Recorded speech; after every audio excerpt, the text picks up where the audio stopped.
body just went to a full cramp. I was trying to get some electrolytes in my life. First question will come from the third row to your left.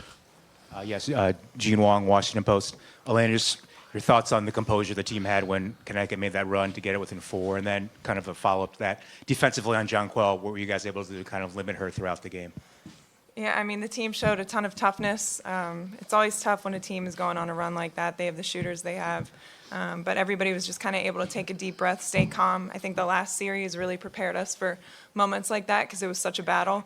And then Jonquel, she's a great player. She makes some really tough shots. She's got length, so you can send bodies at her and she can elevate and shoot over, but we were able to dig.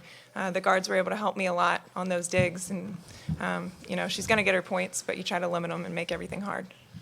To your right, standing. Thanks. Adam Zlonk with the Washington Times. Christie had a very integral role in that fourth quarter and some of those plays on offense. For Elena and Ariel, what has Christie's experience in previous instances in championship situations in the WNBA and college meant to you as you've gone through the playoffs? And if I could just add to that for Christie, have you been able to tell your teammates anything as being the main person on this team who has won a championship before? I mean, she's our calm. She's our calming voice. Everything she says in huddles settles us and gets our minds focused on the right thing. She tells us it's not too big of a moment for us. We're ready for this. It's no different than any other game. It's the process of how we played the entire season and continue that. So she's just our calm voice and our calm player on the floor. If you give it to her, she's going to save us in a lot of tough moments. Last row to your left. Dave Johnson, NBC4. You probably been asked for this before, but can you just, to all the players up there, especially given the nomadic existence last year in the WNBA finals, what does having this building mean as you go through Game 1 and just the support you're getting from the organization that's gotten you this far?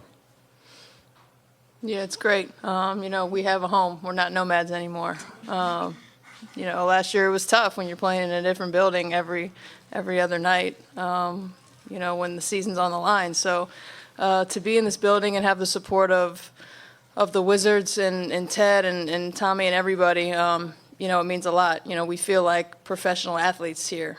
We have the best facilities in the league. We have the weight room. We have the chef. We have working on the best travel. Commissioner. But it's great. I mean, this is the best place to be in the WNBA. To your right, third row. Lindsay Gibbs with The Athletic. Ariel, you had a phenomenal game tonight. I know you had struggled with your shot a little bit in the semifinals.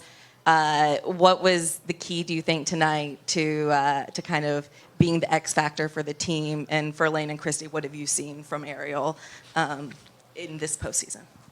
I think just keeping the focus. I did struggle throughout the series, but the main point of all of this is to win. I could care less if I score 50 or 0. I'm trying to win a championship. Second row to your right. Well, I apologize. Go ahead. So you got a quick trigger over there. There was a turnover. Okay. It's okay. We all had a couple. I mean, people always ask me about Little A. They're like, all right, what is that Little A going to bring? What is Little A? Is this the moment too big for blah, blah, blah? I'm like, listen, Little A is little friggin' A. And she plays hard all the time, and she gives everything all the time, and she's a selfless kid. Like, she is, to me, the best second-year player I've ever been around as far as her maturity level, her work ethic, her want to do the right things for the team. And she was a difference maker for us last year. She had a great rookie season, and this year she's just showing that sophomore slumps are BS. And I'm just really, really proud of her and all the plays that she's made. And tonight, her rebounding and her playmaking was the difference for us because those were in critical moments. This is a random funny story about Little A, but last year we did massages at rookies' houses. And when I walked into Little A's house and she had a crock pot cooking some meal, and then she had plants, I was like, this is the oldest soul I've ever met. And I fell in love with her ever since. Amen. Super random, but. Now good. Second row. I stumped you all. Oh. You're done, right? Howard Mandel with the New York Times. Elena, this one's for you. After last year where you're in the finals, but you're obviously struggling with a health issue, I just wonder how gratifying it is to be here and be in a place physically where you're able to play your game. I mean, yeah, it feels great to know that I'm able to actually give everything I have. I mean, last playoffs I gave everything I had, but that was about 70%. Just physically, I wasn't there. So to be back and to be feeling good and to have my body working properly, it feels great. Now Panda has to kind of experience some of what I went through last year, but she's handling it with ease. Second row center. Gabriel Ibrahim, one-sider. Christy, so I had two questions. First off, how's the knee feeling? It seemed to not bother you today. I was just wondering if you had any sort of feelings like EDD did in the last finals. And second, you were able to really come off screens, especially when Jasmine Thomas was on you, and get right to the rim. What did you see there that you were able to attack?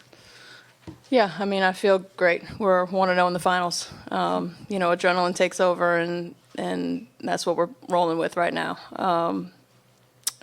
Since taking the brace off, I've been able to be able to play a little bit more downhill and a little bit more like myself. And I'm just going to continue to try to be in attack mode, whether that's getting to the rim or finding other people.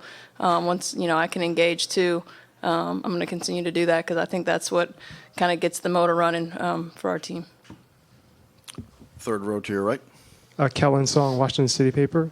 Throughout the season, players have mentioned, I know, that being swept last year in the WNBA finals was motivation. I think even just during practice, during games throughout the season, players have mentioned that. Is that still a motivation for the team? And how good does it feel to kind of finally get a win in the finals? Kristi, Elena. I mean, I think at this point, last year was last year. This is a whole new season. We're motivated to win now, and obviously we're back to where we wanted to be from last season. But we're just that's a $500 fine. We'll take that in all ones. We're just motivated for this year. I mean, obviously last year that gave us the experience, and I think it gave us the confidence that we have for this season because we were there last year and we know what it looks like, what it feels like, what it tastes like. But we're just ready to win. Delle. What she said. Last row to your right. Last row to your right. David Aldridge with The Athletic. When the ball sticks, what gets it unstuck and leads to big shots like the one Ariel was able to get in the corner? I mean, we have really skilled players, and there's moments where the ball will stick and their defense is going to be good and clogging it up, and it's about big players making big shots. And we've had different players do it all season long, so I think that's what's so great about our team is any five on the court can do it at any moment. So we're used to it and we're ready for it. First row center. Hi. Amber Dodd, hoopfeed.com. Ariel, your assignment today was Courtney Williams. Can you just talk about the challenges she brought to you today, and how are you able to play off of her when you were on offense as well? Yeah, she's definitely a tough one to guard. I think the biggest part of it is having help side and having my teammates stick their hands in every now and then. I think that's what we do really well is play assignments as a team. We don't just bail one person out to do everything. Anyone else? We have one more question. One more question. Second row to your right.